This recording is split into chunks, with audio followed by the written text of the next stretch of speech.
Chapter 3, question number 3.19 suggests a suitable physical situation for each of the following graphs.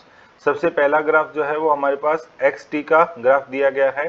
xt graph में एक चीज का ध्यान रखना कि dx अपॉन dt जिसको हम क्या बोलते हैं स्लोप, तो स्लोप यहाँ पे किसको रिप्रेजेंट करता है, तो स्लोप रिप्रेजेंट करता है यहाँ पे वेलोसिटी को। तो फर्स्ट पार्ट यानी कि यहाँ से लेके अगर हम इस पार्ट की बात करें तो यहाँ पे हमारे पास स्लोप कितना है 0, तो v इज इक्वल टू हमारे पास क्या आएगा 0 आएगा।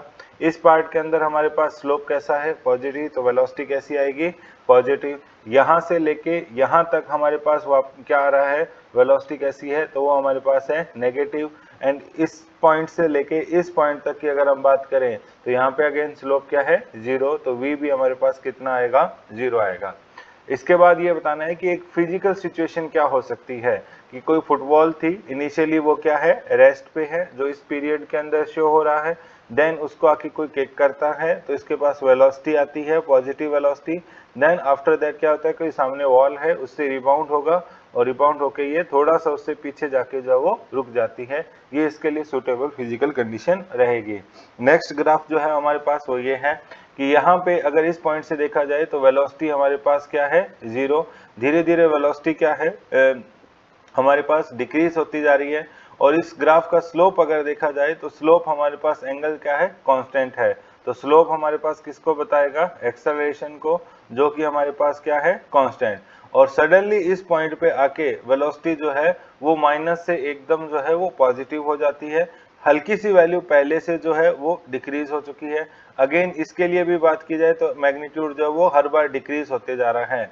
ऐसी कंडीशन कब पॉसिबल है, किसी चीज को आप ग्राउंड से ऊपर फेंक दो, ऊपर फेंकोगे तो वेलोसिटी जैसे यहाँ से आपने उस पॉइंट पे जब थे आपने इस चीज को ऊपर फेंका तो यहाँ पे आपकी वेलोसिटी क्या है मैक्सिमम है, ये मैक्सिमम हाइट तक जाएगा, देन उसके बाद रिबाउंड होगा, कुछ वेलोसिटी कम हो जाएगी, तो इस तरीके से ये कंडीशन यहाँ पे बनती जाएगी।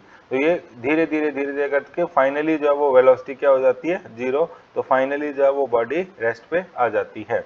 इसके बाद अगला हमारे पास जो है वो है एक्सेलरेशन एटी ग्राफ के लिए। तो एक्सेलरेशन अगर की बात की जाए तो कोई इस पॉइंट तक अगर हम देखा जाए तो यहाँ पे एक्सेलरेशन क्या है कांस्टेंट है, तो एक्सेलरेशन कांस्टेंट और उसकी वैल्यू भी कितनी है 0। अगर एक्सेलरेशन की वैल्यू 0 है इसका मतलब वेलोसिटी आपकी कितनी है कांस्टेंट है। इसके बाद यहाँ से लेके यहाँ तक इसके अंदर एक हमारे पास सडनली एक्सेलरेशन आता है, फिर वही एक्सेलरेशन पहले इंक्रीज होता है फिर वो डिक्रीज होता है, देन वापस क्या हो जाता है 0। तो सडनली एक्सेलरेशन कैसा आया हमारे पास पॉजिटिव आया, उसकी वैल्यू बढ़ी और बाद में उसी की पॉजिटिव में वैल्यू बढ़ के वापस कितनी हो गई 0 हो गई। ऐसी कंडीशन बनती है तो इसके अंदर वेलोसिटी हमारे पास बढ़ेगी और वेलोसिटी बढ़ के और बाद में वापस क्या हो जाएगी कांस्टेंट हो जाएगी। ऐसी कंडीशन कब पॉसिबल है, एक हमारे पास जैसे मान लीजिए कि हैमर है और उस हैमर जो है वो कांस्टेंट वेलोसिटी से जा रहा है और आगे कोई कील है तो उसमें जाके नेल में जाके जैसे ही टकराएगा तो उस कंडीशन में ये सिचुएशन क्रिएट होगी।